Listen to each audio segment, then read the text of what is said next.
Es noticia la alerta en Perú luego de confirmar el primer caso de difteria después de 20 años y en medio de la pandemia de COVID-19. Se trata de una niña de 5 años, fue hospitalizada y hace un año había sido vacunada contra la enfermedad. Ocurrió al nacer, sin embargo, ella no recibió las dosis de refuerzo. Lanzaron una alerta epidemiológica a nivel nacional a propósito de esta situación. Este caso se encuentra localizado en esta zona de Manzanilla, donde estamos acá actualmente, y es por ello que con estas 50 brigadas y con el apoyo de la Policía Nacional y del Ejército vamos a intervenir 130 manzanas que se encuentran alrededor de la casa donde vive esta niña, para poder hacer actividades de mitigación. Se va a investigar la posibilidad de que puedan existir algunos otros casos sospechosos de esta enfermedad y también se van a realizar actividades de vacunación. En esta parte del programa, con nosotros el doctor Abel Salinas Rivas, exministro de Salud del Perú, nos atiende desde Lima, la capital. Bienvenido y buena tarde. Buenas tardes, Carlos. Un placer estar con ustedes. Quisiera confirmar... Ciertamente Sí, confirmar algo importante. Y es si después de 20 años del último caso y se da un diagnóstico de esta enfermedad como de cualquier otra, ¿estamos hablando de ya una enfermedad erradicada que regresa? Sí, consideramos que es una enfermedad infecciosa reemergente. Como usted bien dice, más de 20 años que no teníamos ningún caso de difteria.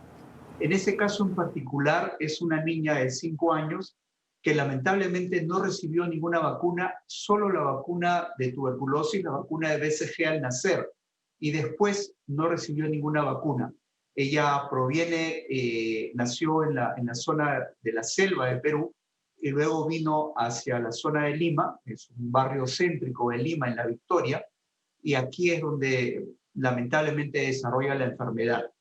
Y esto sí nos preocupa, además de ser una enfermedad reemergente, primero porque en el marco de la pandemia es cierto que a pesar de que la gran mayoría de nuestros niños y nuestros pobladores tienen vacunas contra difteria, también es cierto que este año no logramos vacunar a toda la población menor contra difteria. Para tener una idea, habitualmente el año pasado, 2019, estábamos alrededor, poquito más, poquito menos, depende de la fuente que utilicemos, alrededor del 80% de los niños con cobertura, con vacunas completas en el primer año de vida. Sin embargo, este año 2020 apenas excedemos el 42 o 43%. En consecuencia, hay una población mayoritaria con respecto al año pasado susceptible de contagiarse. Y por eso es que el Ministerio de Salud y fundamentalmente la Oficina de Epidemiología ha tomado todas las medidas para hacer el cerco epidemiológico, visitando todas las manzanas alrededor de los posibles contactos para determinar si es que todos están protegidos o iniciar inmediatamente la vacunación en los casos que encontremos con riesgo por ser susceptibles. ¿Puede tener alguna relación con la COVID-19, la reaparición de la enfermedad, atacando a una niña que no estaba vacunada con los refuerzos de la vacuna que se le aplica para la inmunización? En honor a la verdad, esta niña no había sido vacunada desde antes de la pandemia. Sin embargo, sí es cierto que hay otros niños que no han completado su esquema de vacunas en el primer año de vida, donde colocamos las 3 dosis primeras de protección contra difteria. Y también es importante mencionar que tenemos un factor agregado que ha sido la inmigración. Lamentablemente, muchos ciudadanos procedentes de Venezuela, tomando en cuenta la crisis sanitaria que vive el país vecino, estos hermanos venezolanos, muchos de ellos vienen con vacunas incompletas, inclusive con tratamientos de enfermedades crónicas y que lamentablemente pudieran significar un riesgo también de contagio. Usted Quiere decir que pudiera ser importado, y esto a propósito de que ya había una alerta de la Organización Mundial de la Salud, no solamente en Venezuela, también en otros países, entre ellos Brasil, que ya daban cuenta de alguna aparición de casos como este. Es correcto. Probablemente Brasil y probablemente Colombia sean algunos de los países donde han tenido, y yo no quiero responsabilizar a los ciudadanos venezolanos, en realidad ellos son los menos responsables, porque al final son víctimas de un sistema que los hace salir de sus países, de su país en todo caso, emigrar a Colombia, emigrar a Brasil. En el Perú tenemos más de 800.000 ciudadanos venezolanos también, y muchos de ellos, lamentablemente, sin vacunas completas. Entonces sí significa un riesgo para la región de las Américas, y de hecho la Organización Mundial de la Salud y la Organización Panamericana de la Salud había emitido alertas respecto a este tipo de enfermedades que podían reemerger en nuestra región. ¿Por qué no está completamente erradicada esta enfermedad, doctor Salinas? Bueno, yo creo que la primera causa es, como en este caso en particular de esta niña, son vacunas incompletas. Okay. Pero además a esto le tenemos que sumar, repito, la inmigración de personas no vacunadas que pueden desarrollar la enfermedad, lamentablemente.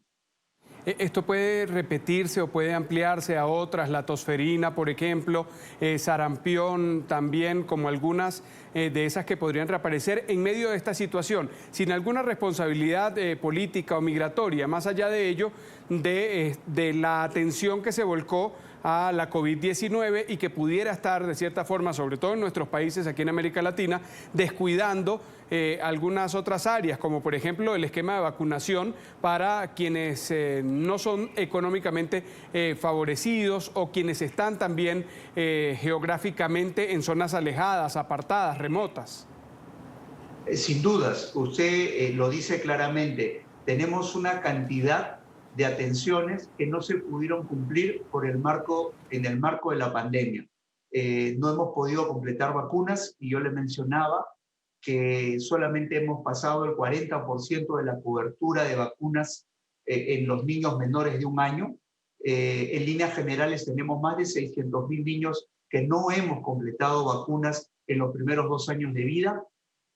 También es cierto que tenemos otro tipo de atenciones no cumplidas, que van desde el control de la anemia, el control de los pacientes con cáncer, el control de VIH, el control de enfermedades que podían ser quirúrgicas y que podían ser cirugías selectivas, se van a convertir en emergencias.